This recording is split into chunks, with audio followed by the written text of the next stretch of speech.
The story of the day is Hansel and Gretel.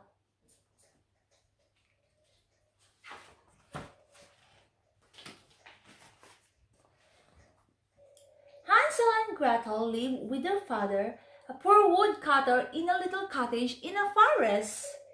When Hansel and Gretel's mother died, their father married again. Hansel and Gretel's new stepmother was selfish and mean, the cruelest woman they've ever seen.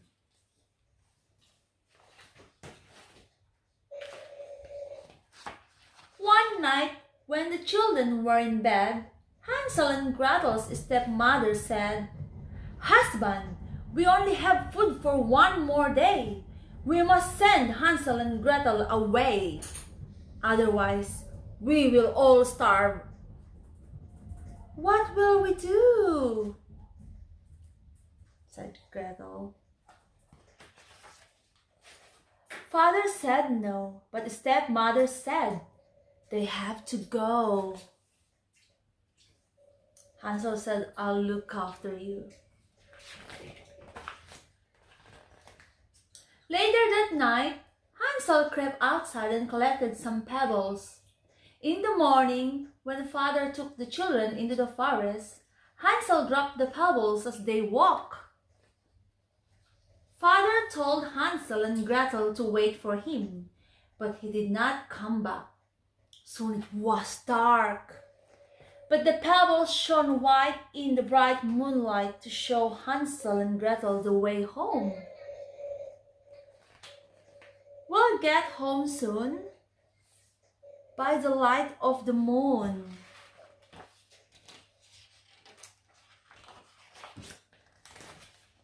Hansel and Gretel walked all through the night to get home. Father was happy to see them, but stepmother was cross. "Naughty children," she said. "I'll show you who's boss." She told father he must take the children back into the forest and leave them there. When Hansel went down to collect some more pebbles, he found the door locked. "Oh no!"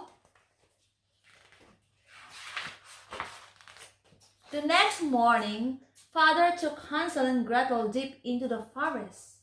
He gave them bread to munch for their lunch, and Hansel used some of it to make a trail of crumbs. "At the end of the day, the crumbs will help us find our way," he whispered to Gretel. Father told Hansel and Gretel, "I'm going to chop some wood. Children, please be good and wait for me here." But he never came back. Gretel cried, "We're all alone." Hansel replied, "The crumbs will see us home." But the crumbs were gone. "The birds ate them. What will we do?" "I'll look after you," said Hansel to Gretel.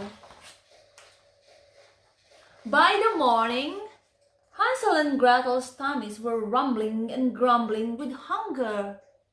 Suddenly, just ahead, they saw a house made of gingerbread.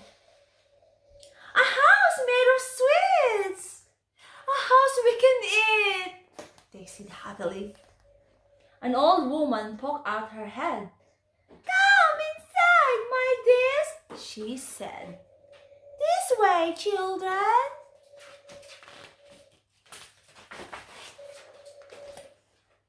But the old woman was a witch. She looked Hansel and gave Gretel a mop. "Do the housework," she said. Every day, the witch told Gretel, "Cook your brother some tasty food. When he's nice and fat, he'll taste good, and I will eat him." "I like to eat little boys." Oh no. Every morning, the witch told Hansel, "Hold out your finger so I can feel if you're fat enough to make a meal." "Not fat enough yet." However, Hansel knew the witch could not see. Her eyes were so sore and red, so he tricked her and held out a bone instead.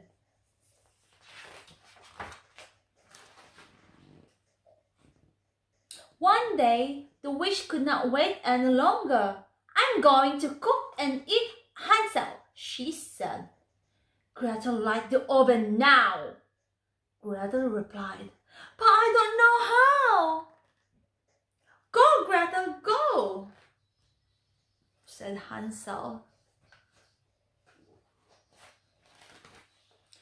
The tasty witch cried, "Just crawl inside. Look, I'll show you how to do it right." Gretel pushed the witch in and shut the door tight.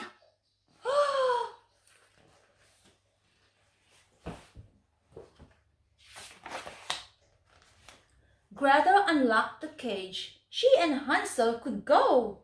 "Here's the key." I'm free, Hansel said. But first, they went round the cottage, looking high and low.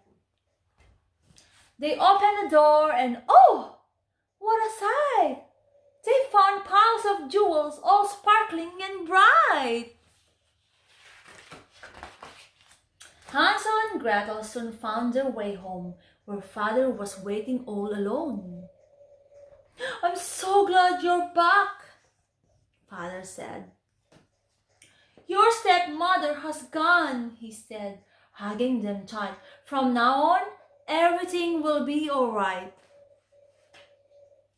With the witch jewels, they would never be poor again, and they all live happily ever after.